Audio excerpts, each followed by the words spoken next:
Good afternoon, hello, welcome to the TriathlonDan YouTube channel. Welcome to another day of triathlon training. So it is Sunday afternoon right now and I've had a bit of a mental reset, if I'm honest. So I didn't ride yesterday, I only ran 5k, and today I haven't done anything else other than this one little spin. I'm going to go out for maybe an hour and 10. Not really anything on the agenda, just going to ride around a bit and then go home. Now, 2 days ago, I went out for a ride around the Outlaw course with Lou. You might have seen that video. If not, it wasn't that interesting, don't worry about it. Anyway, I had a bit of an incident with a car.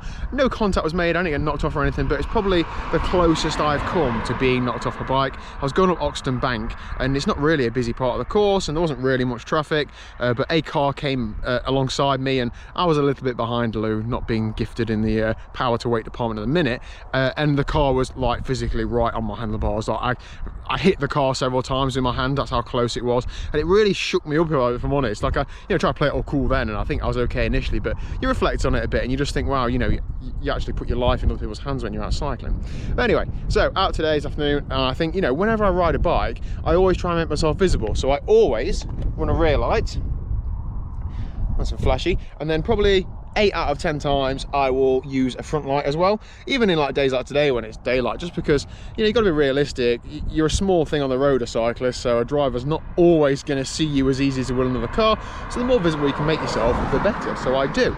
And then even today, for example, I'm thinking, right, I'm going out riding on my own, it's a bit overcast, I'll stick a bright yellow, like literally, like look at me, I'm like a bee. As much as I love Barbados and Hoob and whatever, I pretty much put this on because it's yellow, so I stand out a bit more on the road.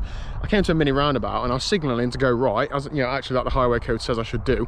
Got to the roundabout and there was a stream of traffic coming from the other way, but the car near the front had nearly stopped. It's probably doing 3 or 4 miles an hour, and I had my sunglasses on, so he couldn't see my eyes, but I could see him. So I looked at him and he's made eye contact with me, so I know he's seen me. So then I'm just going to go right and my hand's just making its way back to the handlebar, and he pulls out. I was like, what the hell? I had to slam the brake on, because only my rear brake, a bit unstable.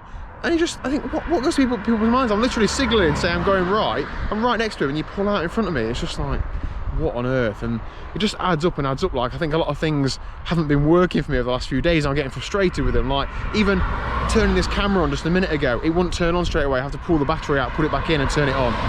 My Di2 on this bike has died several times over the last few weeks, and now I'm having to run it, but I'm using it charged into a, plugged into a battery pack in my back pocket because it's died overnight.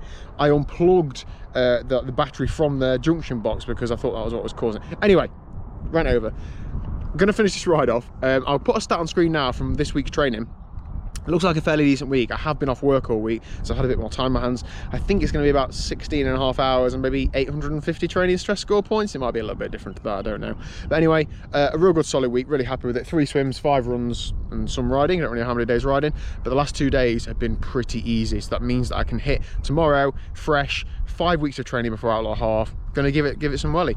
I think this video is going to be titled something about Liz's race announcement, so sorry for dragging out this bit. It really wasn't worth it, was it? But anyway, let's get home and see what Liz has got to say, because that's a lot more interesting than what I've just said.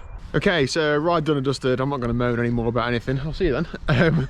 So Liz and I are just out for a little evening walk. We are going to get Liz her second COVID jab, and I've said if she's a really brave girl, we'll get an ice cream on the way back.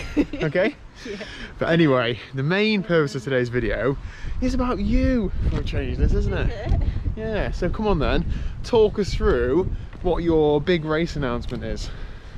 So I had a mad moment the other evening and decided to enter the Manchester Marathon in October this year. You didn't really do much teasing there. YouTube, you have to string it out, but thanks for getting to the point, that's fine. I can string out my reasons why. Go on then. So I've never done a marathon before. This will be my first one. I've always wanted to do a marathon, so I've done plenty of half marathons, the bike run leg of outlaw distances and things, so I wanted a different challenge. And also I'd always had my heart set on London, just to say that I've done the London Marathon. I've entered the ballot quite a few times and never been successful there. Oh, look at this. So anyway, the reason behind choosing Manchester was it felt right for me time-wise. October for me is a good time of year to do a marathon. I don't like the idea of having to do the training throughout the winter months to then do a spring marathon.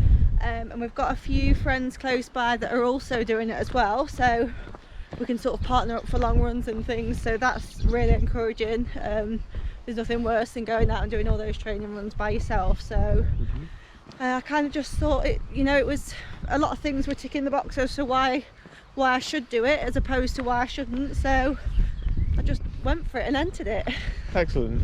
So, I mean, I know what you're all thinking. You're probably thinking, oh, he's pressured her into that. God, what's he going to get her doing next? Genuinely, that's not the case, is it? No. If anything, before Liz entered it, I sat her down and said, all right, Liz, I'm going to talk to you now.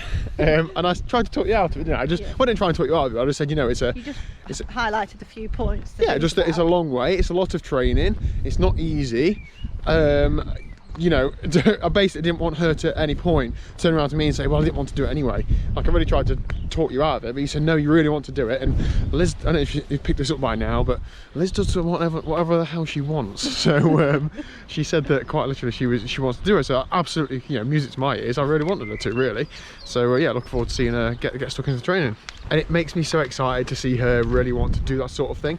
I'm also excited because if Ironman Wales goes ahead in September, that's a good 4 or 5 weeks before Manchester. So when Liz's long runs are really ramping up, I should be able to support her on the bike. And as she says, the local, you know, a few people running locally are also doing it, and that absolutely makes it. So I did London in 2016. It's the only standalone marathon I've done.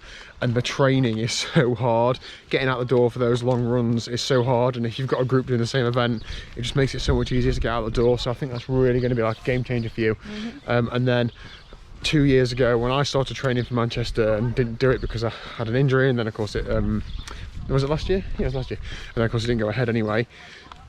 Having Liz to come out on the bike with me, doing, you know, 16, 18, 20 miles, having a bottle, having a gel to pass to you and stuff, really helps. So I'm looking forward to playing that role for Liz and also documenting her journey towards running her first marathon on this channel.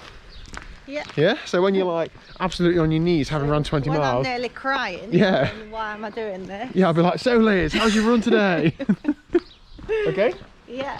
All right. Anyway, so yeah, let us know down below if anybody else is doing Manchester Marathon. It is scheduled for, is it 10th October or something like that? I don't even know. Yeah, so it's October. Exactly. So you're not really close enough to have to worry about any sort of training plan yet. No. And the thing is, I've got Outlaw Holcombe coming up in the first weekend of July. So you know, between now and then, obviously, I'm currently training for that. And then the idea is I'll just continue training, but focus on increasing those runs. From July to October. Yeah, exactly. So we're doing Holcombe as a relay, I'm doing the swim, Liz is doing the bike run, so that you'll be in good shape following that, and exactly as you say, build the mileage and go from there. So yeah, let us know down below if anyone else is doing in Manchester. If anybody's got any marathon training tips, please do let Liz know, because genuinely, I don't really know what I'm doing. And that is it. So that's it. Some great tips from Elaine. Oh, good. Yeah. Some good sessions to do. Okay, well, don't bother then, guys. Don't worry about it. She's sorted. All right, anyway, that is it for today's video then, because we're getting, I don't know what's going on around here. Anyway, oh, I'll tell you what. Is that an animal or a child? Who knows? A child, I guess. Either way, thank you very much for watching. If you haven't already, hit that subscribe button down below. I can't wait to get stuck into an ice cream. I'll see you tomorrow at 4 PM. I just hope I'm not ill after my job. I'm not, yeah. Bye.